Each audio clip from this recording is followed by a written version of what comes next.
ಒಂದು ಸಮಸ್ಯೆ ಆಯಿತು, ಒಂದು ಸಮಸ್ಯೆ ಆದಮೇಲೆ ಮತ್ತೊಂದು ಸಾಲ್ವ್ ಮಾಡಬೇಕು, ಇದೇ ಜೀವನ ಅಂತ ಅಂದ್ಕೋಬೇಡಿ.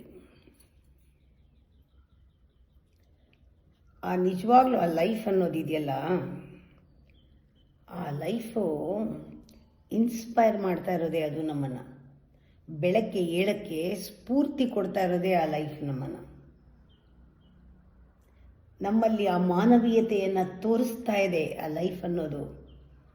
ಭಾವನೆಗಳನ್ನು ನಮ್ಮಲ್ಲಿ ಒಂಥರ ಬರೋ ಹಾಗೆ ಮಾಡ್ತಾ ಇದೆ, ಭಾವಿಸೋ ಹಾಗೆ ಮಾಡ್ತಾ ಇದೆ. ಭೂಮಿ ನೋಡಿ ಮಾನವೀಯತೆಯ ತೊಟ್ಟಿಲು ಅಂತ ಹೇಳ್ತಾರೆ ಕವಿಗಳು. ಭೂಮಿ ಮಾನವೀಯತೆಯ ತೊಟ್ಟಿಲು ಅಂತ. ಆದರೆ ಬರೀ ಮೂಲಾಧಾರ, ಸ್ವಾಧಿಷ್ಠಾನ, ಮಣಿಪುರ, ಇಲ್ಲೇ ಶಕ್ತಿಕೂಟ, ಇಲ್ಲೇ ಇದ್ದರೆ ಎನರ್ಜಿ.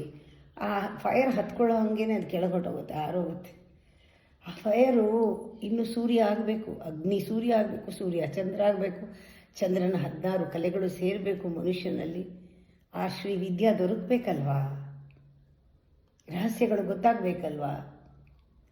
ಭೂಮಿ ಮಾನವೀಯತೆಯ ತೊಟ್ಟಿಲು ಸರಿ, ಆದರೆ ಎಷ್ಟು ಸಮಯ ತೊಟ್ಲಲ್ಲಿ ಮಲಗಿರೋದು? ಮಲಗಕ್ಕಾಗಲ್ಲ ಅಲ್ವಾ, ಯಾವಾಗಲೂ ತೊಟ್ಲಲ್ಲಿ ಮಲಗಕ್ಕಾಗತ್ತಾ? ಸಮಯ ಬಂದಾಗ ಏಳಬೇಕು. ಮನುಷ್ಯನ ಜನ್ಮ ಏಳಕ್ಕೆ, ಮುಂದೆ ಬೆಳಿಬೇಕು. ಮನುಷ್ಯ ಹೆಚ್ಚು ಸಿವಿಲೈಸ್ಡ್ ಆಗಬೇಕು, ಮನುಷ್ಯ ಹೆಚ್ಚು ವಿವೇಕಿ ಆಗಬೇಕು, ಪ್ರಜ್ಞಾವಂತ, ಜ್ಞಾನವಂತ ಆಗಬೇಕು.